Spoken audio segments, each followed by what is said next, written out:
নমস্কাৰ কৃষক বন্ধুসকল, আসাম এগ্ৰিকালচাৰ টিপছ ইউটিউব চেনেললৈ সকলোকে স্বাগতম জনাইছোঁ। কৃষক বন্ধুসকল, ইয়াৰ আগৰ ভিডিঅ'ত মই এই বেঙেনা খেতিৰ বিষয়ে আপোনালোকক অৱগত কৰাইছোঁ যে বাৰিষা বতৰৰ কাৰণে মই বেঙেনা খেতি কৰিছোঁ আৰু বৰ্তমান বেঙেনাৰ গছবিলাক এনেকুৱা হৈছে। কৃষক বন্ধুসকল, এই বেঙেনাৰ গছবিলাক মই কম দিনৰ ভিতৰত কেনেকৈ ধুনীয়াকৈ গ্ৰথ কৰালোঁ বা গছবিলাক বঢ়ালোঁ, গতিকে তাৰে ওপৰত একচুৱেলি বেঙেনাৰ পৰিচৰ্যা আপোনালোকে কেনেকৈ কৰিব ৰোপণ কৰাৰ পৰা, গতিকে মই প্ৰাথমিক দুটা ড্ৰিঞ্চিঙৰ কথা আপোনালোকক আজি অৱগত কৰাম। আৰু এই দুটা ড্ৰিঞ্চিং যদি আপোনালোকে কৰে, আপোনালোকৰ বেঙেনা হওক বা জলকীয়া হওক, সেইবিলাক দ্ৰুত বৃদ্ধি আপোনালোকে কৰিব পাৰিব আৰু কম সময়ৰ ভিতৰত আপোনালোকে ফুল ফল ল'বলৈ সক্ষম হ'ব।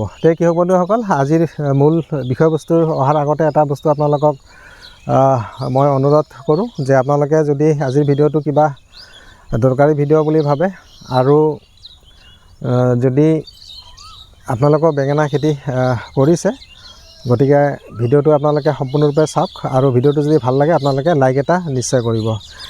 কৃষক বন্ধুসকল, গছবিলাক মই প্ৰথমতে আপোনালোকক দেখুৱাই লৈছোঁ। আৰু এইখিনিতে আৰু এটা কথা, কৃষক বন্ধুসকল, কোনোবাই যদি নতুনকৈ মোৰ চেনেলৰ ভিডিঅ' চাই আছে আজি, আপোনালোকে মোৰ চেনেলটো ছাবস্ক্ৰাইব কৰি ৰাখিব, যাতে পৰৱৰ্তী সময়ত মোৰ ভিডিঅ'বিলাক সময়ে সময়ে আপোনালোকে পাই থাকে।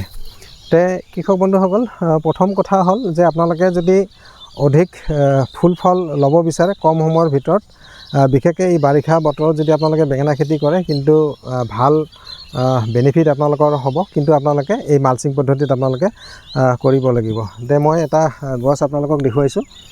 এইজোপা গছ যদি আপোনালোকে চাওক, বহুত ধুনীয়া গ্ৰথ হৈছে।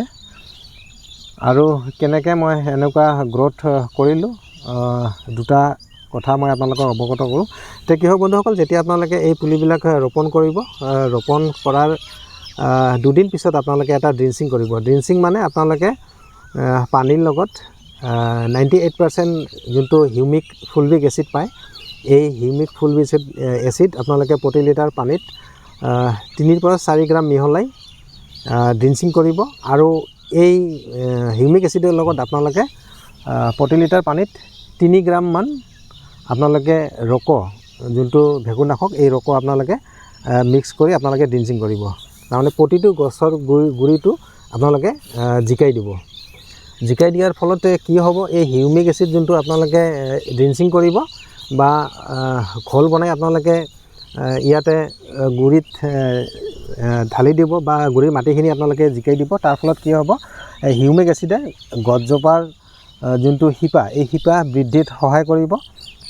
আৰু যোনটো আপোনালোকে ভেকুৰনাশক দিব, ভেকুৰনাশকে কি কৰিব, গছজোপা পৰৱৰ্তী সময়ৰ কাৰণে আপোনালোকে সুৰক্ষিত কৰি ৰাখিব। যিকোনো বেমাৰ আজাৰৰ পৰা আপোনালোকে সুৰক্ষিত কৰি ৰাখিব পাৰিব। আপোনালোকে যদি ৰক নাপায়, আপোনালোকে এটা কাম কৰিব, আপোনালোকে ৰেডমিল গ'ল্ড প্ৰতি লিটাৰ পানীত 3 গ্ৰাম মিহলাই আপোনালোকে ড্ৰিঞ্চিং কৰিব। ড্ৰিঞ্চিং মানে এই হিউমিক এচিডৰ লগত একেলগে মিহলাই আপোনালোকে এই গুৰিত ঢালি দিব। সেইটো হ'ব আপোনালোকৰ প্ৰথম কাম। এইটো কিন্তু কৰিব লাগিব আপোনালোকে যেতিয়া পুলি ৰোপণ কৰিব, তাৰ পিছৰ দিন নহ'লে 2 দিনমান পিছত, কিন্তু বেছি দিন আপোনালোকে ৰখি নাথাকিব। গতিকে বহুত কম সময়ৰ ভিতৰত আপোনালোকৰ এই ড্ৰিঞ্চিংটো আপোনালোকে কৰি ল'ব। ইয়াৰ ফলত কি হ'ব, ধুনীয়াকৈ শিপা বিস্তাৰ হ'ব কম সময়ৰ ভিতৰত আৰু গছজোপা লহপহকৈ বাঢ়িব। কৃষক বন্ধুসকল, যেতিয়া আপোনালোকৰ এই গছবিলাক শিপা লাগিব আৰু এনেকুৱা হ'ব, তেতিয়া আপোনালোকে আৰু এটা কাম কৰিব, যাতে গছবিলাক আৰু অধিক বৃদ্ধি হয়। তাৰ কাৰণে NPK 1261 বুলি এটা NPK পায়, এই NPK আপোনালোকে কি কৰিব, ড্ৰিঞ্চিং কৰিব। আৰু ড্ৰিঞ্চিং মানে সেইটোৱেই, আপোনালোকে পানীত মিক্স কৰি আপোনালোকে গুৰিত ঢালি দিব।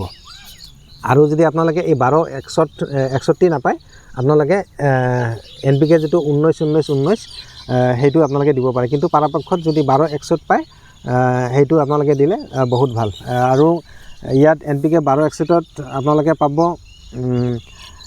12% আপোনালোকে নাইট্ৰজেন পাব আৰু 61% আপোনালোকে কি পাব, ফছফৰাছ পাব। ফছফৰাছে কি কৰিব, গছজোপাক অধিক বৃদ্ধি হোৱাত সহায় কৰিব আৰু শিপা বিস্তাৰো কৰিব।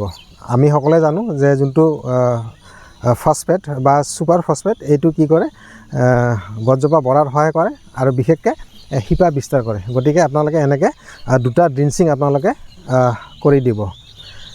তে কৃষক বন্ধুসকল, এই প্ৰাথমিক দুটা পৰিচৰ্যা আপোনালোকে কৰক আৰু আপোনালোকৰ বেঙেনা হওক বা জলকীয়া দ্ৰুত বৃদ্ধি আপোনালোকে কৰক।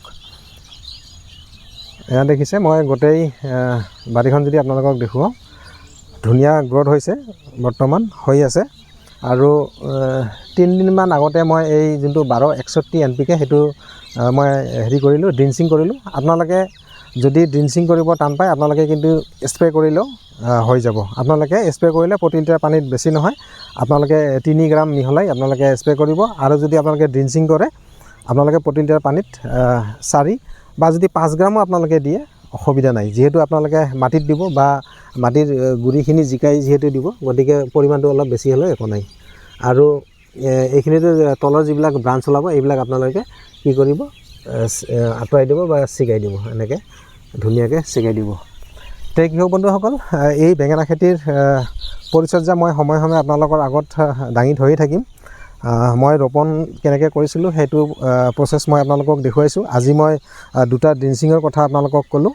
আৰু ইয়াৰ মাজতে কৃষক বন্ধুসকল, যেতিয়া আপোনালোকৰ গছবিলাক এনেকুৱা হ'ব, এইখিনি সময়ত কিন্তু আপোনালোকে এটা ভেঁকুৰনাশক আৰু এটা কীটনাশক আপোনালোকে স্প্ৰে কৰি ৰাখিব।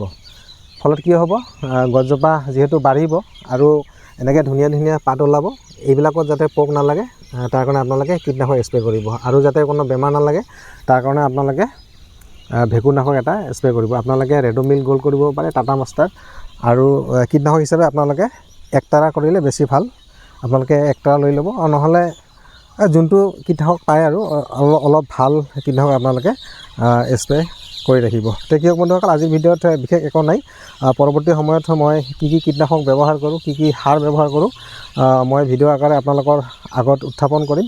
তে কৃষক বন্ধুসকল, আজিৰ ভিডিঅ'টো যদি ভাল লাগে বা কিবা কামত দিয়া ভিডিঅ' যদি আপোনালোকে ভাবে, আপোনালোকে ভিডিঅ'টো লাইক এটা কৰি দিয়ক।